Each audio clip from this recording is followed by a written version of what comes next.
So now we're stuck in New Zealand for the longer term because it's not as easy to get back to Australia as we thought it was going to be, and we've decided to stay, put Ruby into school, and now it's time for me to find a job. I just wanted to discuss some of the considerations that I'm faced with as a female going into a male industry. So I first walked into a panel and paint shop and worked when I was 15, so some 31, nearly 32 years ago. I've worked in workshops ever since, and the last 20 odd years have been pretty much in spray painting, and the last 10 years I've had my own panel and paint shop, so I've done across the board spray painting, panel beading, and working on motors and the running gear of vehicles. So I'm fairly well experienced and fairly know what I'm doing in a workshop. So I've decided I'm not going to go to an automotive workshop, and I'm looking at industrial spray painting workshops because they're generally bigger, they generally pay more, and they're better structured, and I've got the opportunity to do more hours so I can get some money up because we have to set up here. We need to get a house and car and all that sort of stuff. So that's the reason I'm looking for industrial. But the other reason is when you work with men, in my opinion, there's generally on the floor peacocks and roosters, and the peacocks are running around with their plumage up, showing people how wonderful they are, and that's how they gain their territory and they find their space and their pecking order in amongst those showy kind of birds, men.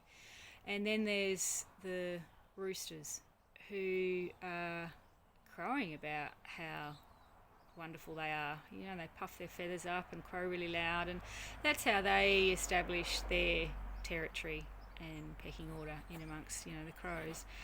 And then there's generally the old crows sitting on the fence, and they're bedding on the cockfights, which is what they do. So I guess if you put me in there, I'm a cat amongst the pigeons, and the birds will fly away until they get a bit complacent, and they'll come down, and then they get a swat from my claws. So I find it really difficult to find space in there because I'm a different animal. So, and if they don't, if I've got to have my claws out while they're strutting around or crowing about things, then it doesn't make for a very nice work environment. But if the peacock doesn't put his plumage down and the rooster doesn't stop crowing, then I have to have my claws out, and it's really not appropriate to have your plumage up and you're crowing about yourself in a work environment. But if my claws are out and I'm making them settle down, then the peacock will be sulky if he's made to put his plumage down without establishing dominance, and they can be really vindictive. They're very, very critical, and that's how they'd undermine my performance. And then the roosters, if they're made to quieten down, they can be really nasty, and they can just come out of nowhere. They're okay to get along with, both of them, but the crow or the rooster can come out of nowhere really nasty and peck your ears off because they're fighting birds. So what I'm looking for is a more established workshop where there's many more old crows up on the fence or up the tree, and they've already bet with the cockfights, and so everyone knows where they're at, and generally the old crows will bet on the cat that's coming in because a cat's always going to beat a bird generally.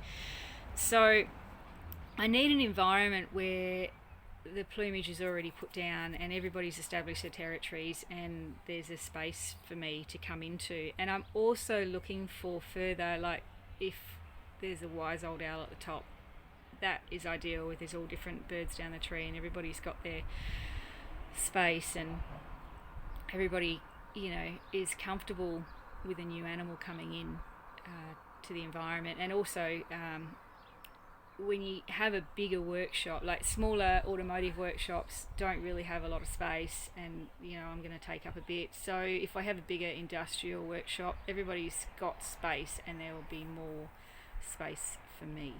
So yeah, just those attitudes are really imperative, and everybody's got to be comfortable in a workshop. And as much as any workshop will employ me with my skills, it's got to be a happy working environment, and I don't want to ruffle any feathers unnecessarily.